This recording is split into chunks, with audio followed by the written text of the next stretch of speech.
नमस्कार दोस्तों, मैं हूँ अमित रंजन और आप देख रहे हैं हमारा यूट्यूब चैनल ज्ञान सूत्र लैब। तो दोस्तों, हम इसके पिछली कक्षा में जो मैंने बात करी वो थी अलाउद्दीन की। और जो टॉपिक चल रहा था वो चल रहा था अंग्रेजों का भारतीय क्षेत्रीय राज्यों के बीच संघर्ष। तो दोस्तों, अगर हम बात करें अगले क्रम में, तो जैसे कि हमने पढ़ा था कि 1739 में सुजाउद्दीन की मृत्यु हो जाती है और इसके बाद इसका पुत्र जो सरफराज खान वो बंगाल का नवाब बनता है। और इसी क्रम में अगर आगे महत्वपूर्ण शासकों में बात करें तो वो है अली वर्दी खान। तो दोस्तों, अली वर्दी खान के बारे में बात करते हैं। अली वर्दी खान। तो दोस्तों, हम इसका अगर समय काल देखें तो ये 1740 से 56 इसका समय काल रहता है, या फिर हम कहें कि शासन काल रहता है। तो दोस्तों, 1740 में बिहार के नायब सूबेदार जो था वो अली वर्दी खान, उन्होंने एक युद्ध लड़ा जिसका नाम है बेरिया, या फिर हम कहें गिरिया, बेरिया, या फिर कहीं कहीं गिरिया।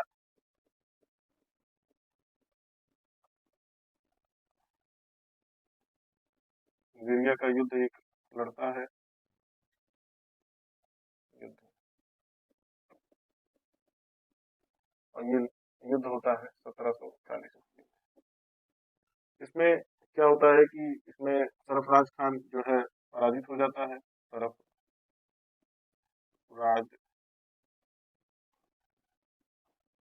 खान जो है ये पराजित हो जाता है और इसकी मृत्यु, या फिर हम कहें इसकी हत्या कर दी जाती है। तो दोस्तों, अगर हम इसी क्रम में बात करें, इसमें जो बेरिया या गिरिया के युद्ध में जो है पठानों ने सहायता की थी। जो पठान थे, यहाँ के पठान जो थे, पठान जो है ये सहयोगी थे। और ये सहयोगी किसके थे? तो ये थे अली वर्दी खान के सहयोगी थे। तो दोस्तों, अगर हम अगली बात करें तो नवाब जो है ये इस पद को जो वैधानिकता प्राप्त की गई तो वो की गई मोहम्मद शाह रंगीला से। तो वो की गई मोहम्मद शाह रंगीला। ये मुगल बादशाह था और इसने जो अली वर्दी खान ने इनको 2 करोड़ रुपए दिया और ये वैधानिकता प्राप्त किया। तो दोस्तों, अगर हम अगले इसी क्रम में बात करें तो अली वर्दी खान ने अपने 16 वर्ष के नवाब के कार्यकाल में कभी कभी भी जो है राजस्व का कोई भी भाग मुगल राजकोष में नहीं भिजवाया। तो ये जो है ये राजस्व का जो भाग था, राजस्व जो है ये राजकोष में नहीं भिजवाया।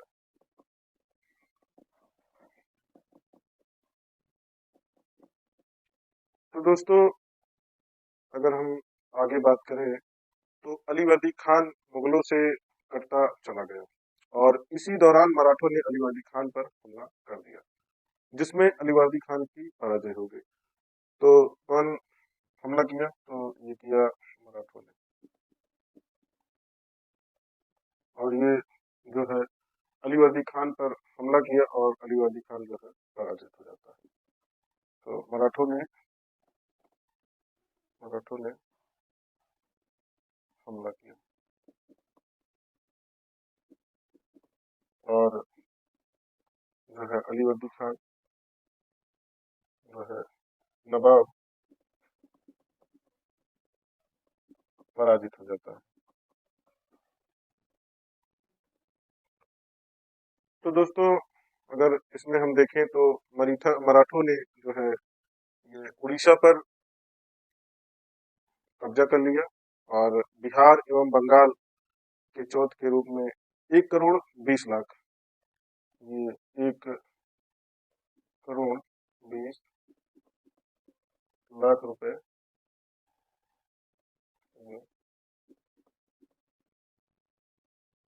चौथ के रूप में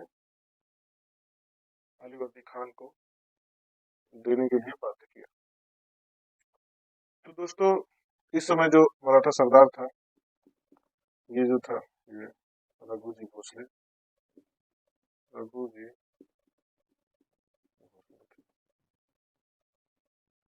दोस्तों इसके आगे अगर हम देखें तो अंग्रेजों ने इस स्थिति में दस्तक का दुरुपयोग बढ़ा दिया। तो क्या बढ़ा दिया? ये दस्तक, इसका दुरुपयोग बढ़ा दिया। और दोस्तों इसके साथ ही फोर्ट विलियम के चारों तरफ गहरी खाई बना ली। तो फोर्ट विलियम जो था, फोर्ट विलियम, इसके जो है चारों तरफ, चारों तरफ गहरी खाई,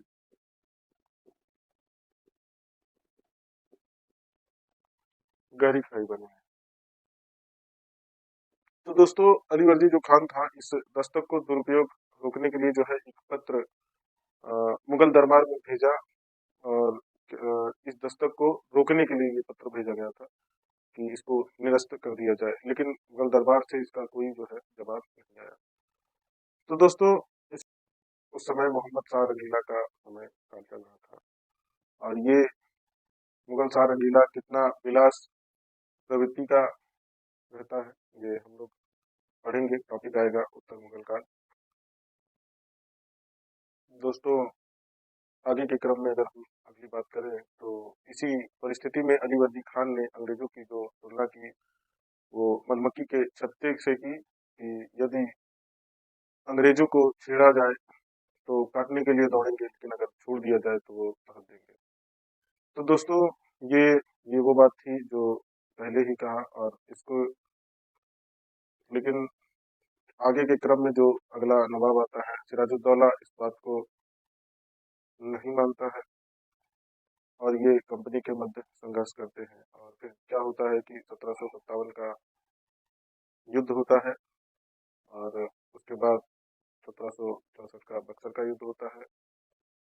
तो दोस्तों अगर हम इसी में अंतिम बात करें तो 1756 में अली वर्दी खान की मृत्यु हो जाती है। तो इनकी मृत्यु कब होती है? तो ये होती है 1700, ये होती है मृत्यु 1756। तो दोस्तों इसी क्रम में अगर हम अगले नवाब की बात करें तो अगला नवाब होता है सिराजुद्दौला और उसका जो शासनकाल होता है वो 1756 से 57 में होता है। तो दोस्तों जो नवाब अली वर्दी खान का अपना जो है कोई पुत्र नहीं था और इसकी 3 बेटियां थी, इसीलिए उसका नाती सिराजुद्दौला 1756 में अपने 3 विद्रोहियों को पराजित किया।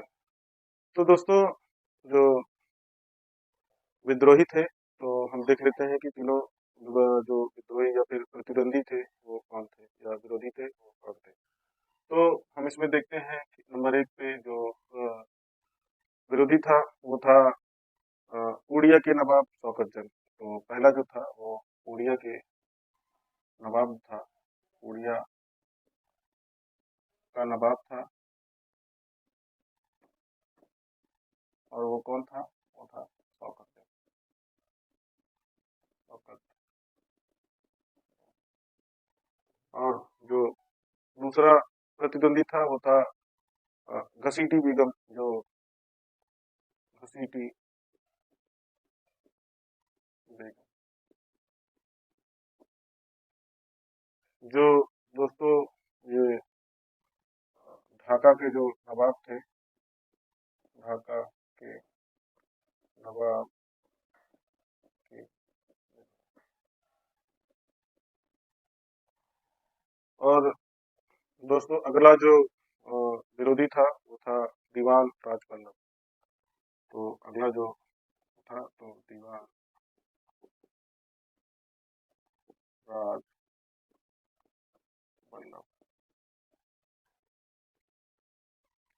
तो दोस्तों अंग्रेजों ने सभी प्रतिद्वंदी को जो है समर्थन दिया, इन सभी प्रतिद्वंदियों को जो है समर्थन दिया। और सर्वाधिक जो अगर इसमें हम देखें तो जो समर्थन दिए थे और अंग्रेजों को जिसने मदद की तो ये सबसे अधिक मदद जो है दीवान राजवल्लभ ने की थी। और हम इसी क्रम में अगला जो बात करने चल रहे हैं तो सिराजुद्दौला और कंपनी के मध्य जो विवाद क्या रहता है, तो हम लोग देखते हैं कि अंग्रेजों ने सिराजुद्दौला के नवाब बनने के बाद फोर्ट विलियम की किलेबंदी की। तो नंबर एक बात क्या हुआ कि इसमें फोर्ट विलियम इनकी जो है किलेबंदी कर ली।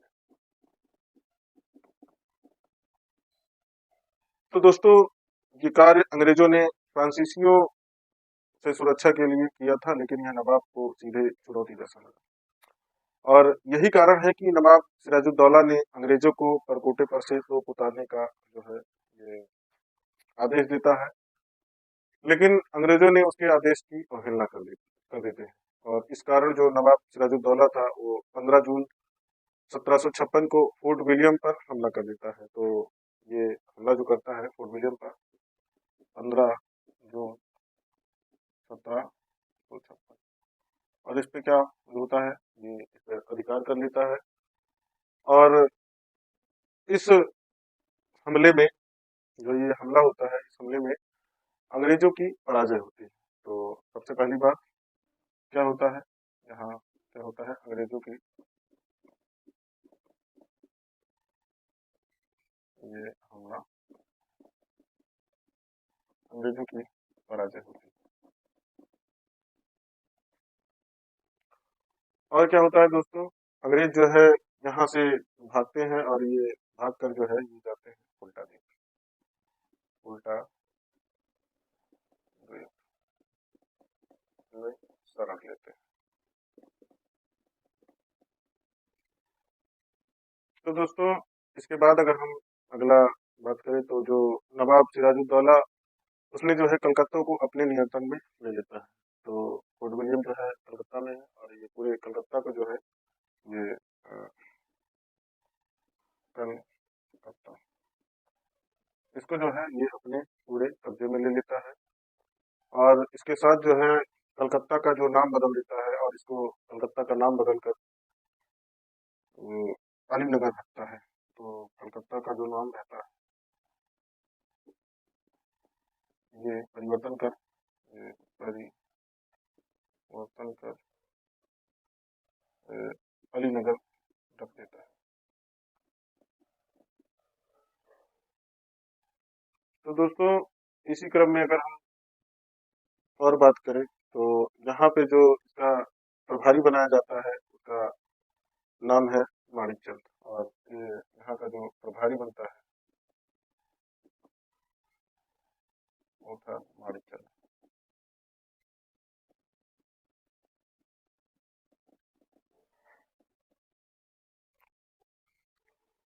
तो दोस्तों 5 दिन बाद, इस घटना के 5 दिन बाद जो है अंग्रेजों की तब वापसी हुई जब कलकत्ता का जो गवर्नर रोजर ड्रेक था वो नवाब सिराजुद्दौला से माफी मांगता है। तो दोस्तों अगर हम अगली बात करें तो अगली बात है कि इसी दौरान एक घटना घटती है जिसको काल कोठरी की घटना कहा जाता है। तो ये घटना है काल कोठरी की घटना। तो ये जो घटना होती है एक हालवेल नामक जो अंग्रेज था उन्होंने किया था। तो इस घटना का उल्लेख जो किया था वो किया था हालवेल।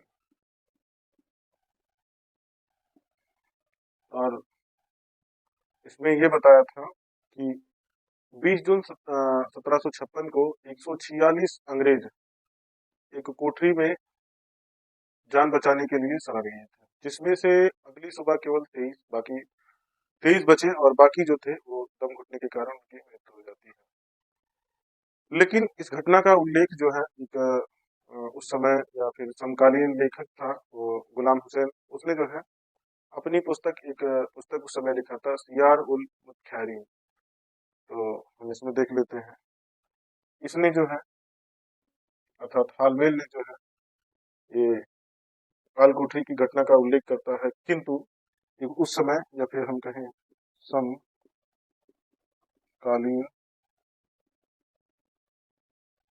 जो लेखक था गुलाम हुसैन, ये जो है उस समय एक पुस्तक लिखा था, सियार उल या फिर उत मुतखैरी, सियार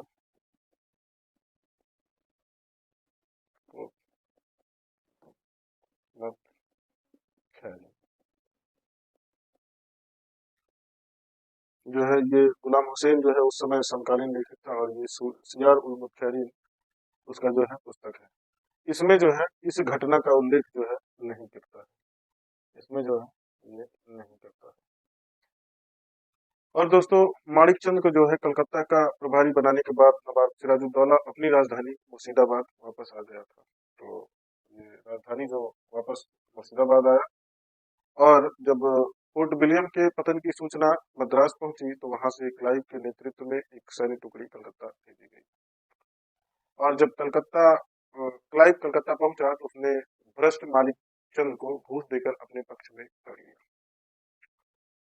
तो दोस्तों, उसको जो है अपने पक्ष कर लेता है, और इस घटना के बाद जो है अगला जो घटना घटती है तो वो होता है प्लासी का युद्ध, जो 23 जून 1757 को घटना घटती है।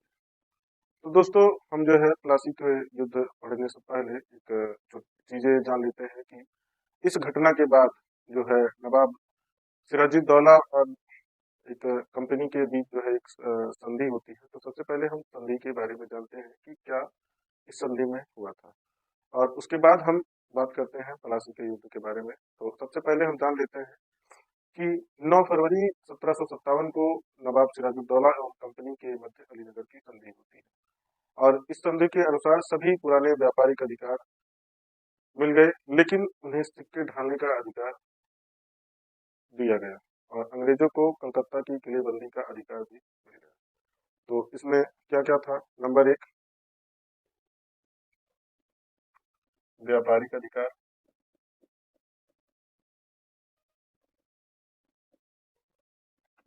और इसमें हम दूसरा क्या मिला कि व्यापारिक अधिकार, और दूसरा क्या मिला इसमें, सिक्का ढालने का अधिकार।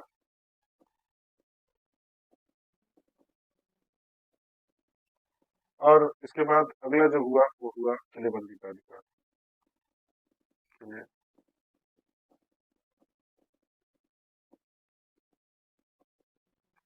ये अधिकार अंग्रेजों को मिले, ये प्लासी के युद्ध के बाद।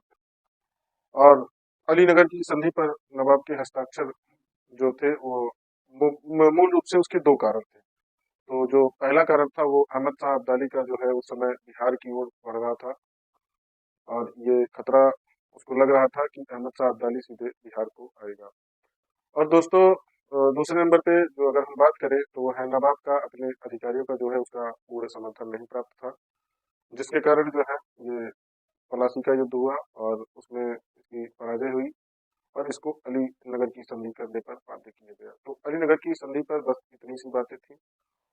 और दोस्तों, हम अ, इस सेशन को आज समाप्त करते हैं, और कल के सेशन में हम देखेंगे कि प्लासी के युद्ध के बारे में, कि इस समय प्लासी के युद्ध में क्या घटनाएं घटी, और कौन था, और जो उसके साथ उसका विरोधी था, और उसने अपने ही नवाब के साथ गद्दारी करी, और क्या गद्दारी करी इसके बारे में हम कल बातें करेंगे।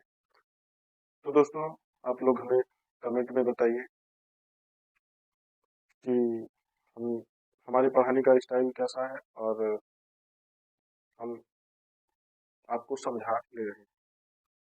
तो दोस्तों, आप लाइक करें, और कमेंट करें, और शेयर करें, और अपने दोस्तों को शेयर करें जो परीक्षा की तैयारी कर रहे हैं, उनको शेयर करें। कोई भी परीक्षा की तैयारी कर रहे हैं उनको जरूर शेयर करें। तो दोस्तों, तो आगे के सेशन में बात होगी, बाकी बातें। तो नमस्कार दोस्तों। जय हिंद।